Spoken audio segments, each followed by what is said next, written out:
जैसा आपने कहा कि prevention is better than cure, कि उसका वो हो नहीं, तो इस प्रिवेंशन के लिए आप क्या सुझाव देना चाहेंगे? कोई भी युवा या हमारे घर का बच्चा इस व्यसन के गिरफ्त में न आए, इसलिए उसको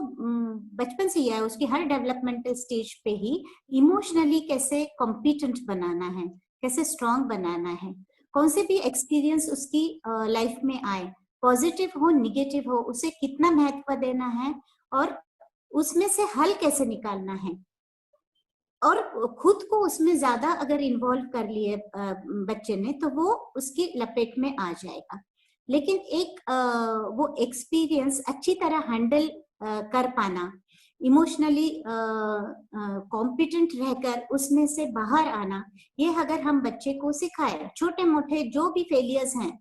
कभी कभी बच्चों को पूरी तरह हम अगर बहुत लाड प्यार भी करें और हर कुछ देते रहें, तो ऐसे बच्चे भी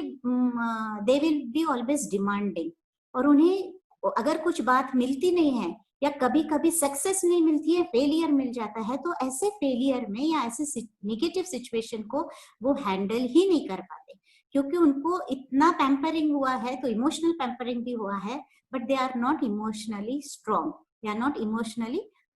कॉम्पिटेंट। वो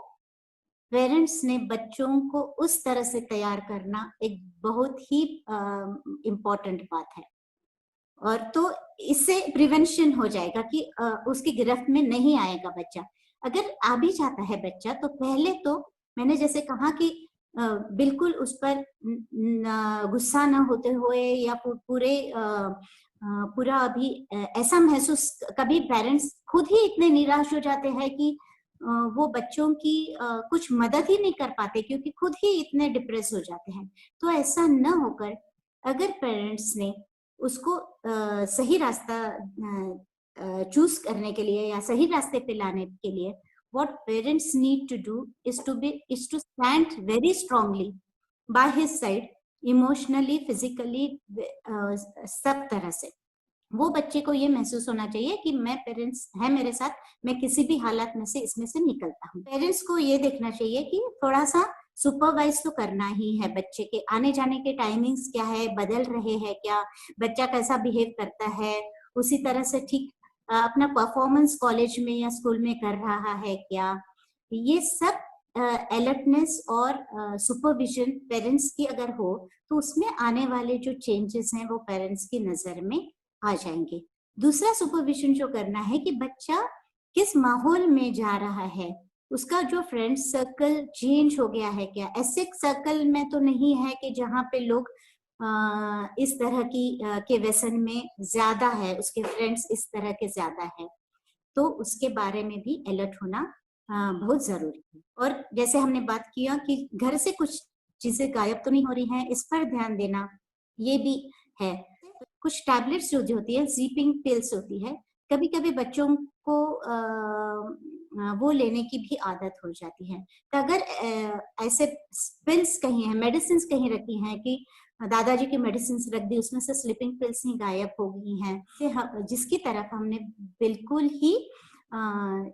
उसमें दुर्लक्ष्य नहीं करना है और ध्यान देना है। तो ये सब अगर किए और उन्हें सही टाइम पे सही रास्ते पे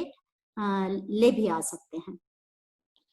तो मैं तो जैसा मैम बता रहे हैं कि इसमें सबसे जो मुख्य भूमिका होती है पेरेंट्स की होती है, और पेरेंट्स की भूमिका बच्चे के जन्म के साथ शुरू हो जाती है कि उसकी हर जरूरत पर पेरेंट्स ने उसका समुचित उसको रिस्पांस देना चाहिए और खुद भी एक रोल मॉडल के रूप में उससे पेश आना चाहिए, क्योंकि ऐसा माना जाता है कि बच्चों का जो पहला गुरु होता है वो उसके पेरेंट्स होते हैं, और बच्चा चाहता है कि उसके पेरेंट्स खुश रहे और जो कुछ वो करता है वो अपने पेरेंट्स को इमिटेट करता है, उनकी नकल करता है। तो मैम ने बताया कि अगर कोई एक्शन हो रही तो उसकी रिएक्शन होनी ही है। पेरेंट्स अगर उसकी बैलेंस रिएक्शन दे रहे हैं तो बच्चा अपने आप ही सीखता है।